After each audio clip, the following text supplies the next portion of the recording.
అది ఒప్పుకోవాలి. కానీ మిగిలిన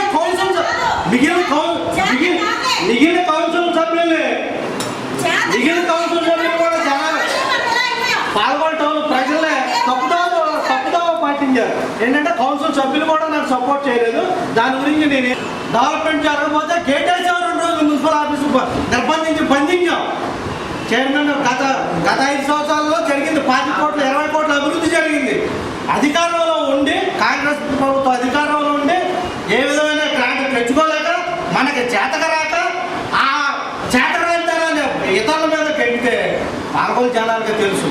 స్వపక్షమైన విపక్షమైన తప్పును ఖండించే బాధ్యత మా మీద ఉంది.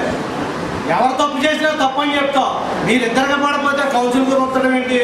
కౌన్సిల్ అవిశ్వాస తీర్మానం ఎందుకు పెట్టారు? మన చేతకరాంతరం గురించి పెట్టారు. అవిశ్వాస తీర్మానం